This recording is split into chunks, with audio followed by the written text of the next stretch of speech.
திருப்பூரில் அந்த தொகுதி ஒரு 2 தொகுதி இருக்குது அப்படின்னா அந்த தொகுதியில் மொத்த வாக்காளர் எத்தனை பேர் இருந்துருவாங்க? ஆனால் கூட்டம் அவ்வளோ இருக்கா? கூட்டம் அதை விட ஜாஸ்தியாக இருக்குது. ஏன்னா பக்கத்து மாவட்டத்தில் இருந்தாலும் வந்துடுறாங்க. காரணம் என்னன்னு கேட்டிங்கன்னா, இவர் அவங்க ஊருக்கு வருவாரா வரமாட்டாருன்னு அவங்களுக்கு தெரியல. ப்ளீஸ் நண்பா, கொஞ்சம் நான் சொல்கிறத கேளுங்க, கொஞ்சம் அதை தாண்டி வராதிங்க, அங்கேயே இருங்கன்னு எவ்வளோ கெஞ்சுறாரு. நான் ஒரு 5 நிமிஷம் பேசிட்டு போயிடுறேன்னு கூட அளவுக்கு கூட இறங்கி கெஞ்சுறாரு. இவர் செய்யக்கூடிய விஷயத்த முன்கூட்டி திட்டமிடல் செய்கிற வரைக்கும் இந்த மாதிரி தவறுகள், இந்த மாதிரி பிரச்சனைகள் வந்துக்கிட்டே தான் சார் இருக்கும். இது தொடரும். நடிகர்கள் எங்கே டூப் போடுவாங்க? இந்த ஒரு ஃபைட் சீனு, ஒரு அதாவது காயம் ஏற்படுத்துமோ இல்லை ஒரு இடம் அவரால் நடிக்க முடியாத ஒரு இடத்துக்கு ஒரு டூப்பை பயன்படுத்துறது வழக்கம் சினிமா துறையில். இவர் பிரச்சாரத்துக்கு டூப் போடுறாரு சார். டாக்ஸ் ஆஃப் எக்ஸ்பிரஸ் நேயர்களுக்கு வணக்கம். இன்று நம்மோடு இணைந்திருப்பவர் அரசியல் விமர்சகர் அசோக் ராஜன் அவர்கள். வணக்கம் சார். வணக்கம். விஜயோட இன்னைக்கு திருப்பூர் பிரச்சாரம், முதல்ல அது எப்படி இருந்துச்சுன்னு கொஞ்சம் சொல்லுங்களேன். இன்னைக்கு தான் பிரச்சாரம் மாதிரி இருந்துச்சு. ஓகே. ஏன்னா இதை தான் நம்ம எதிர்பார்க்குறோம். நம்ம சும்மா விஜயை குற்றம் சொல்கிறதுக்கு மட்டும் நம்ம இல்லை. அவர் நல்லது செஞ்சால் நம்ம வரவேற்க தான் போகிறோம். அதில் ஒன்றும் நமக்கு ஒன்றும் மாற்று கருத்து இல்லை.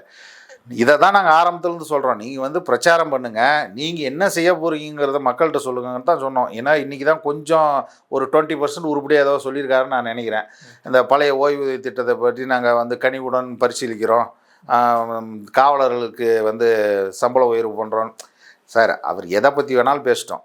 ஏதோ ஒரு கண்டென்ட் சொல்கிறாரில்ல, நான் அதை செய்கிறேன்னு சொல்கிறாரில்ல, அதை தான் நாங்கள் வரவேற்கிறோம். அதை செய்யுங்கன்னு தான் சொல்கிறோம். இதே இந்த விஷயத்தை ஒரு 6 மாதத்துக்கு முன்னாடியோ ஒரு வருஷத்துக்கு முன்னாடியோ ஒரு செய்ய ஆரம்பிச்சிருந்தாருன்னா இன்றைக்கி இருக்கிற ஒரு ரீச் வேறு மாதிரி போயிருக்கும். இன்றைக்கி அவரை இவ்வளோ கிரிட்டிசைஸ் பண்ண வேண்டிய அவசியம் யாருக்கு இருந்திருக்காது. Okay okay. ஆனால் விஜயை சுற்றி இந்த மக்கள் கூட்டம், ரசிகர் கூட்டம் தொடர்ச்சியாக வந்துக்கிட்டே இருக்காங்க. இது அவருக்கு மிகப்பெரிய ஒரு பின்னடைவை ஏற்படுத்துற மாதிரியான செயல்கள் எல்லாம் செய்யறாங்கல்ல. கண்டிப்பா. இதுக்கு விஜய் என்ன மாதிரியான ஒரு விஷயத்த தொண்டர்கள்ட்டையும் ரசிகர்கள்ட்டையும் அவர் சொல்லணும்னு நினைக்கிறீங்க சார்? முதல்ல இவர் திடீர்னு ரசிகர்கள் எங்கேயோ இருந்தெல்லாம் வந்துடல.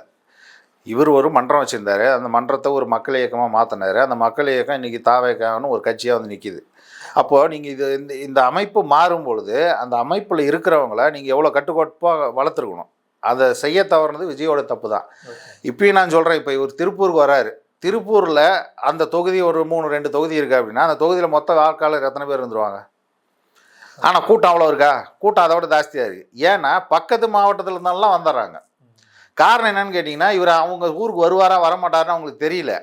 ஏன்னா இவர் எப்போ ரத்து பண்ணுவார், எப்போ வருவார் அப்படிங்கிறது அவருக்கே தெரியாதுங்க போது ரசிகர்களுக்கு தெரிய வாய்ப்பு இல்லை. அப்போ அவங்க என்ன நினைக்கிறாங்கன்னா, நம்ம இந்த வாய்ப்பை தவற விட்டுறக்கூடாது, இதில் போய் எப்படி அவரை பார்த்துடணும் அப்படிங்கிற ஒரு ஆசையில், ஒரு கவர்ச்சியில் அவங்க வராங்க. சார், இதில் இன்னொன்று என்னென்னா, இப்போ திமுக அதிமுக மாதிரியான பெரிய கட்சிகளில் ஒரு கூட்டம் நடக்குதுன்னா மாவட்ட செயலாளர், ஒன்றிய செயலாளர், வார்டுல இருக்க உறுப்பினர்கள்லாம் சேர்ந்து அந்த பொதுக்கூட்டத்தை வழி நடத்துவாங்க. ஆனால் அப்படி ஒரு வழி நடத்துதல் விஜய் கிட்ட இல்லையோ அப்படிங்கிற மாதிரியான ஒரு கேள்வி இருக்குல்ல. அந்த ரசிகர்கள் கூட்டம் சார் விஜய் சொன்னாவே கேட்க மாட்டேன்றாங்க. பட் அவங்க ஒன்றிய செயலாளர், வட்ட செயலாளர் சொன்னால் எப்படி கேட்பாங்க? இப்போ இன்றைக்கே இதுலேயே நீங்கள் பார்த்துருப்பீங்க. ப்ளீஸ் நண்பா, கொஞ்சம் நான் சொல்கிறத கேளுங்க, கொஞ்சம் அதை தாண்டி வராதிங்க, அங்கேயே இருங்கன்னு எவ்வளோ கெஞ்சுறாரு. நான் ஒரு 5 நிமிஷம் பேசிட்டு போயிடுறேன்னு கூட அளவுக்கு கூட இறங்கி கெஞ்சுறாரு. அதையும் அவங்க கேட்ட மாதிரி தெரியலையே. அதையும் மீறி தான் அந்த தடுப்பெல்லாம் தள்ளிக்கிட்டு போலீஸை தள்ளிக்கிட்டு வராங்க. இன்றைக்கும் ஒரு 6 பேர் மயக்கம் போட்டாங்க, அவங்க வேட்பாளர் மயக்கம் போட்டாங்கங்கிற தகவலெல்லாம் வருது. நான் என்ன சொல்கிறேன்னா, இவர் போகிறது இங்கே இது வரைக்கும் என்ன பண்ணாருன்னா போகாமலே ரத்து பண்ணியிருந்தார். இன்றைக்கி அங்கே போய் ரத்து பண்ணுறாரு. இதை விட அவருக்கு சரியாக ஒரு திட்டமிடுதல் இருந்துச்சுன்னா இதெல்லாம் அவர் தவிர்க்கலாம். இப்போ ஸ்டாலின் மாதிரியான முதலமைச்சர், அவர் ஆல்ரெடி சிட்டிங் முதலமைச்சராக இருக்காரு. அவர் என்ன பண்ணுறாருன்னா ஒரு மாவட்டத்தை யூஸ் பண்ணுறாரு, அங்கே உள்ள 6 வேட்பாளர்களை ஒன்றா ஸ்டேஜில் வச்சு அறிமுகப்படுத்துகிறாரு. இவ்வளவுக்கும் அது வெல் நோன் கட்சி, அதில் உள்ளவங்க நிறைய பேர் சிட்டிங் எம்எல்ஏ இருந்தாலும் இவர் அறிமுகப்படுத்தி இவருக்கு ஓட்டு கேட்குறாரு. ஏன் விஜய் இது மாதிரியான விஷயங்களை செய்ய மாட்டேங்கிறார்? அவருக்கு தெரியல, சொல்லிக் கொடுக்குறதுக்கு ஆள் இல்லை, அதுதான் உண்மை. இவர் செய்யக்கூடிய விஷயத்த முன்கூட்டி திட்டமிடல் செய்கிற வரைக்கும் இந்த மாதிரி தவறுகள், இந்த மாதிரி பிரச்சனைகள் வந்துக்கிட்டே தான் சார் இருக்கும். இது தொடரும். இன்னைக்கு நடந்த விஷயத்துலேருந்தாவது அவர் பாடம் கற்றுக்கிட்டு அடுத்த கட்டத்தில் அவர் ஒரு திட்டமிடலோடு செயல்படணுங்கிறது தான் எங்களுடைய ஆசை. இன்னொன்று, இன்னைக்குமே பேசியிருக்காரு, இவர் தான் நம்ம கட்சியோட வேட்பாளர், இவருக்கு என் சார்பாக அவர் நிற்கிறார், இவருக்கு ஓட்டு போடுங்கிற மாதிரி எந்த ஒரு பிரச்சாரத்துலையும் அவர் பெருசாக அந்த விஷயம் பேசவே இல்லை. அதான் உண்மை. ஏன்னா இவர் என்ன நினச்சிட்டு இருக்காருன்னா, தாவேக்கானா தான் மட்டும்தான் நினைக்கிறாரு. மக்கள் என்ன நினைக்கிறாங்க, தாவேக்கானா விஜய் மட்டும்தான் நினைக்கிறாங்க. இந்த நினைப்பு மாறுற வரைக்கும் வேட்பாளர்களுக்கு அங்கே மரியாதை கிடையாது. வேட்பாளர் இதனால தான் சில வேட்பாளர் சொல்கிறாங்க யாரும் வராதீங்க நானே போய் ஓட்டு கேட்டுக்கிறேன்னு சொல்லி கேட்கறதுக்கு காரணமே விஜய் வந்து இவர் தான் வேட்பாளர், இவருக்கு ஓட்டு போடுங்க, இவர் வந்து இந்த தொகுதியில் இதெல்லாம் செஞ்சார், இந்த தொகுதிக்கு இவர் வந்து இது அறிந்த முகம், ஒன்றும் இவருக்கு அறிமுகம் தேவை கிடையாது, அதனால் இவங்களுக்கு ஓட்டு போடுங்க, இவர் வந்து மன்றத்திலேயே இவர் இவ்வளோ வேலை செஞ்சுருந்தார் அப்படிங்கிற மாதிரி எந்த வித தகவலும் யாருக்கும் அவர் பரிமாறுறது கிடையாது. ஏன்னா அது இல்லை. இவர் இப்போ செலக்ட் பண்ணியிருக்க ஆளுங்க எல்லாருமே இவங்க மன்றத்திலையோ அதுலேயோ இருந்து வந்தவங்க கிடையாது. இவங்களாம் முற்றிலும் வேறு இடத்துலேருந்து வந்தவங்க தான். அவருக்கு இவர் போய் என்ன அறிமுகம் செய்வார்? இப்போ உதாரணத்துக்கு எடுத்துவாங்க, இப்போ ஒரு உதயநிதி ஸ்டாலின் ஒருத்தருக்கு ஒரு பிரச்சாரம் பண்ணுறாருன்னா ஒரு வேட்பாளருக்கு, இந்த வேட்பாளர் போன தடவை நின்னார், அவர் இதெல்லாம் செஞ்சார், இல்லை போன தடவை இவர் வந்து வேட்பாளர் இல்லை, இதுதான் புது வேட்பாளர், ஆனால் இவர் இதெல்லாம் ஏற்கனவே மக்களுக்காக பணியாற்றியிருக்காரு, வந்தால் இதெல்லாம் செய்வார் அப்படின்னு சொல்லி அவரை முன்னிலைப்படுத்தி இவர் பிரச்சாரம் பண்ணுறாரு. விஜய் வந்து தன்னைத்தானே தான் முன்னிலைப்படுத்துகிறார் தவிர அவரை தாண்டி யாரையுமே முன்னிலைப்படுத்துறதில்லை.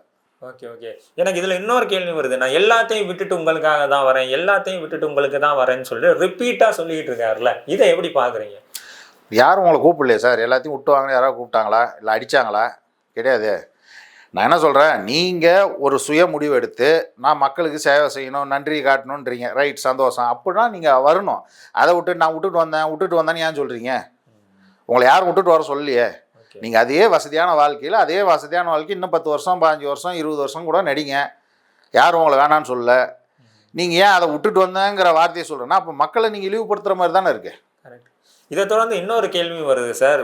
இப்போ விஜயை தவிர்த்து நிறைய இடங்களில் சென்னைக்குள்ளே பொதுக்கூட்டங்கள் போடுறாங்களே தவிர அது வந்து லைவ் ஸ்ட்ரீமிங் பண்ணுறாங்க, அது மக்களில் போய் சேருது, அந்த மாதிரிலாம் இருக்குது. ஆனால் பிற மாவட்டங்களையும் இன்டீரியரான வில்லேஜ்லையும் இவங்க எந்த ஒரு பொதுக்கூட்டமும் போட்ட மாதிரி தெரியலையே சார். இவர் முக்கியமான மாவட்டங்கள்லேயே எத்தனை மாவட்டங்கள் சார் போயிட்டாரு, பிரச்சாரம் பண்ணிட்டாரு? அதுவே கேள்விக்குரிய தானே. நான் என்ன சொல்கிறேன், நீங்கள் இன்டீரியர் கிராமத்துக்கோ குக்கிராமத்துக்கோ சாலை வசதி இல்லாத ஊருக்கோலாம் நீங்கள் போக வேணாம். நீங்கள் மாவட்டங்களை இன்னும் ஒன்று சொல்ல போனால் ஏர்போர்ட் இருக்கிற இடத்துக்காவது நீங்கள் போகணுன்னு தான் சொல்கிறேன். ஏர்போர்ட்டில் இறங்கியாவது பிரச்சாரம் பண்ணிவிட்டு மறுபடியும் ஏர்போர்ட் ஏறி வந்துருங்க, ஃப்ளைட் ஏறி வந்துருங்க.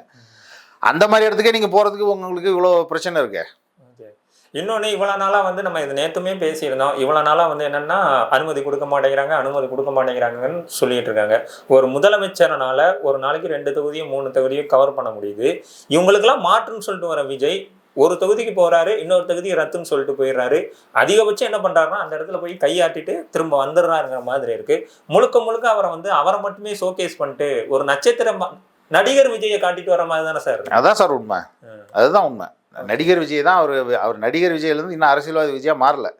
அவர் என்னைக்கு மாறுறாரோ அப்போ தான் அந்த கட்சியும் உருப்பிடும், அவங்க தொண்டர்களும் சரியாக வருவாங்க. இன்னொன்று என்னென்னா, விஜய்ங்கிற ஒரு நடிகரையோ இல்லை நாங்கள் தாவேகா கட்சியில் இருக்கேன், நான் எங்களோட தலைவர் வரான்னு சொல்லிட்டு ஒரு கூட்டம் ஒன்று வருது பாருங்க. அந்த கூட்டம் கண்மூடித்தனமாக முன்னாடி உள்ள பேரிகேடை பார்க்க மாட்டேங்கிறாங்க, காரை பார்க்க மாட்டேங்கிறாங்க, பைக்கை பார்க்க மாட்டேங்கிறாங்க, கண்மூடித்தனமாக ஓடுறாங்க. போலீஸும் இதுக்கு எந்த அளவுக்கு சார் சப்போர்ட் பண்ணணும்? ஏன்னா இன்றைக்குமே நிறைய இடங்களில் காவல்துறையினர் கம்மியாக இருக்க மாதிரி தான் எனக்கு தெரிஞ்சிச்சு. சரி சார், இன்றைக்கி வந்து விஜய் மட்டும் கட்சி வச்சிருக்கல, விஜய் மட்டும் பிரச்சாரம் பண்ணல, எல்லா இடத்துலையும் பிரச்சாரம் பண்ணுறாங்க. ஒரு போலீஸ் ஸ்டேஷனில் அதிகபட்சம் எத்தனை காவலர் இருப்பாங்க?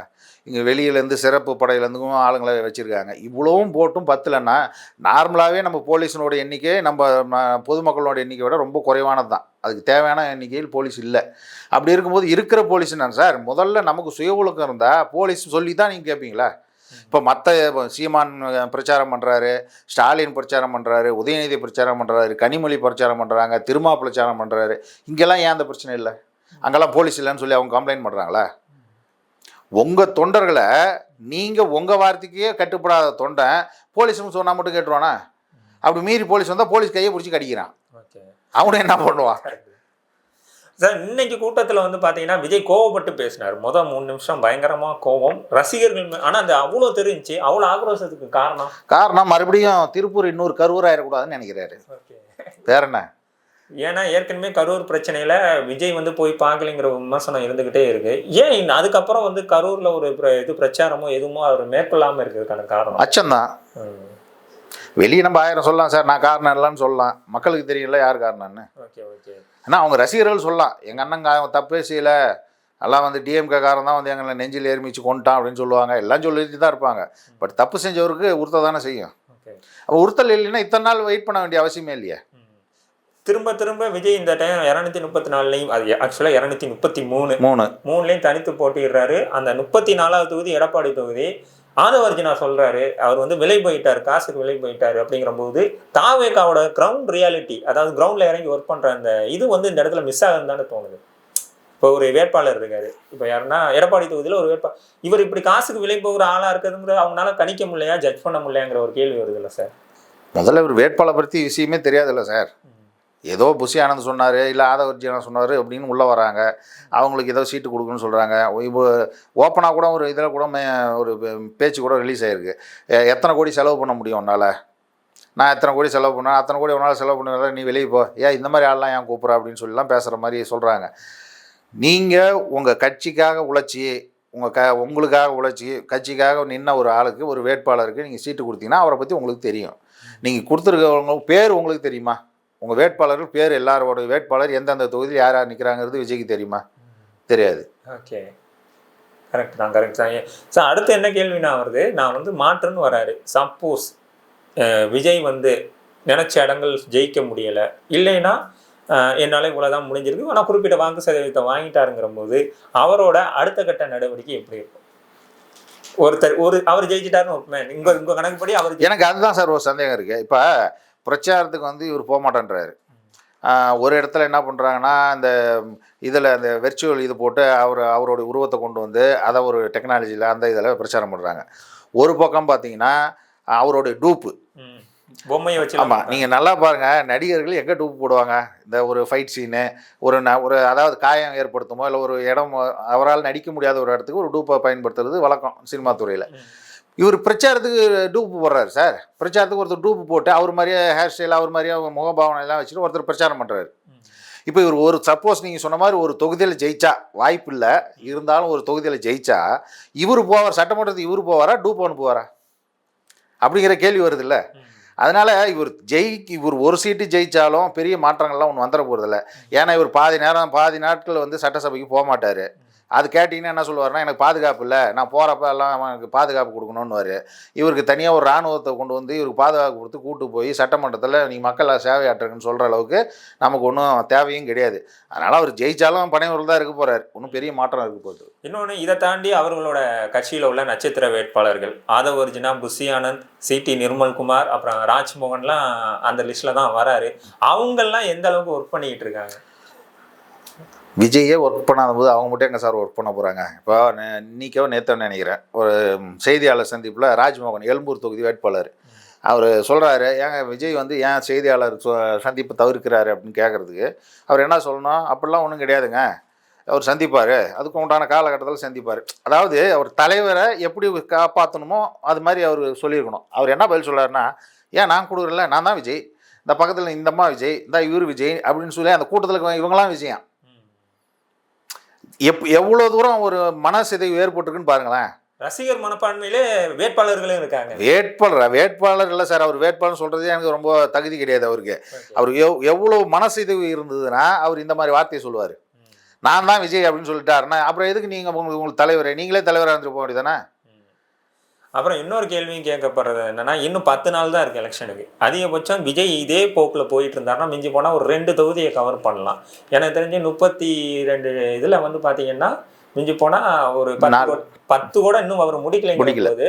இது எப்படி ஓட்டா கன்வெர்ட் ஆகும்? அதுதாங்க சார் நான் ஆரம்பத்துலேருந்து சொல்லினுக்கிறேன், இது ஓட்டா கன்வெர்ட் ஆகாது.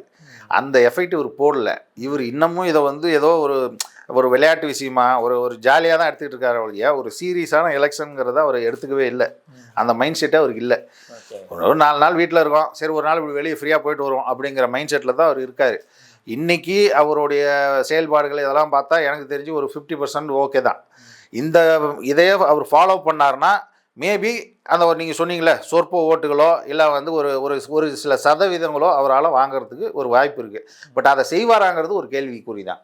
ஆஃப்டர் எலெக்ஷன் எப்படி அவன் விஜய்க்கு நெகட்டிவாக அமைஞ்சு அவர் எக்ஸ்பெக்ட் பண்ண மாதிரி நடக்கலைங்கிற போது அடுத்த 5 வருஷத்துக்கு அவரோட பாலிடிக்ஸ் எப்படி இருக்கும்?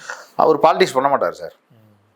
இந்த இதில் டோட்டலாக அவங்க தோத்துட்டு வெளியே வரும்போது அவர் மறுபடியும் சினிமா துறைக்கு போயிடுவார். எல்லா இதுலேயுமே இதை சொல்லிடுறீங்களா சார்? ஆனால் அவர் கடைசி பட்டன் சொல்லிட்டாரு. சொல்ல தான் சார் செய்வாங்க. இப்போ மாற்றி சொன்னால் வேணான்னு சொல்ல போகிறீங்களா நீங்கள்? ஓகே. இல்லை நம்ம வேணான்னு சொல்ல போகிறோமா? இல்லை ரசிகர்கள் ஒத்துக்க போகிறது இல்லையா? அதெல்லாம் ஒன்றும் கிடையாது. அடுத்த 5 வருஷத்துக்கு அவரோட பாலிடிக்ஸ் வந்து இதை விட ரொம்ப கம்மியாக தான் இருக்கும். பாலிடிக்ஸே இருக்காதுன்றேன். ஓகே ஓகே மேபி மறுபடியும் பாலிடிக்ஸ் அவர் எப்போ வருவார்னா 31 வரலாம். ஓகே. வந்து திரும்ப மறுபடியும் இதே மாதிரி வாரத்துக்கு ஒரு நாள் அப்படிங்கிற மாதிரி ஏதாவது ஒரு சர்க்கஸ் காட்டுவார். ஓகே. ஆனால் வந்து மறுபடியும் அவர் சினிமா துறைக்கு போகிறதுக்கு அதிகபட்ச வாய்ப்புகள் இருக்குது. Okay sir. நிறைய தகவலை பகிர்ந்துக்கிட்டீங்க. ரொம்ப நன்றி சார். நன்றி.